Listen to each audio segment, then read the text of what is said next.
SEO সিরিজের আজকের ভিডিওতে আলোচনা করব কেজিআর। কেজিআর এর ফুল ইলাবোরেশন হলো কিওয়ার্ড গোল্ডেন রেশিও।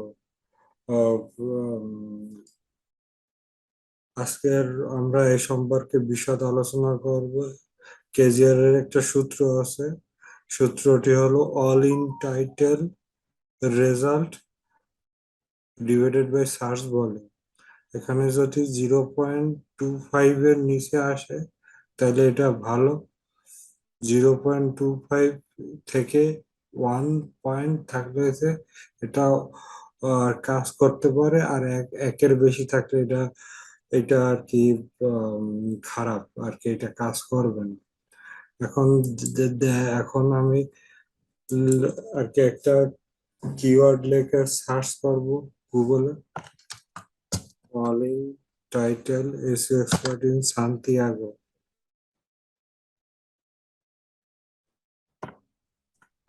এখানে কোনো রেজাল্ট আর কি দেখাচ্ছে না।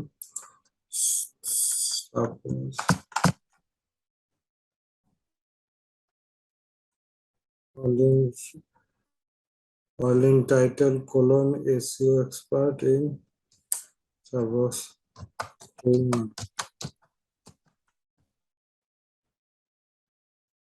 এখানে 9টা রেজাল্ট দেখাচ্ছে।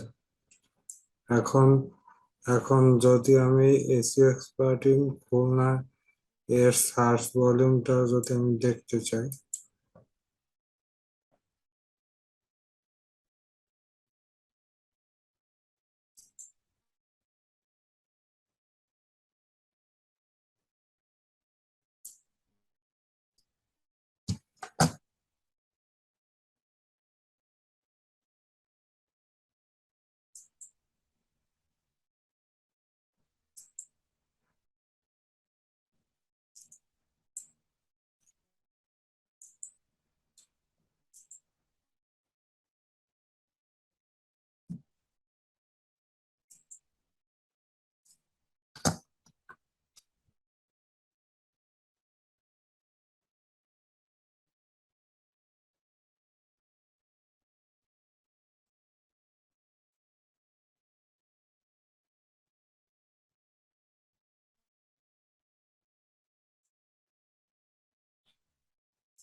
এখানে যদি আমাদের সার্চ ভলিউম দেখাইতো, যদি আর কি 10 কিংবা 20, ঠিক আছে, তাহলে আমাদের এইখানে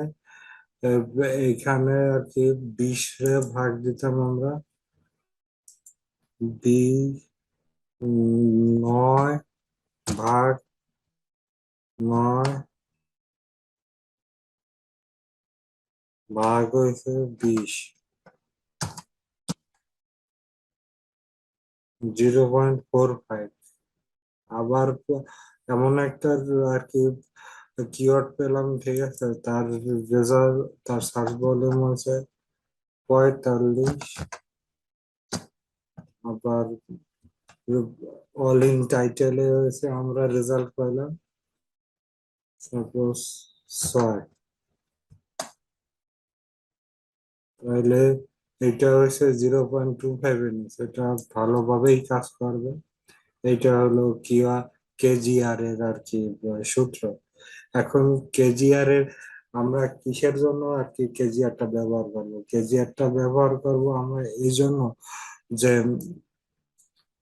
যে আমাদের ক্লায়েন্টের যখন বাজেট কম থাকবে তখন আর কি, আহ, কিংবা তাড়াতাড়ি আর কি রেজাল্ট বাইর করানোর জন্য আমরা কেজিআর পদ্ধতি অবলম্বন করব।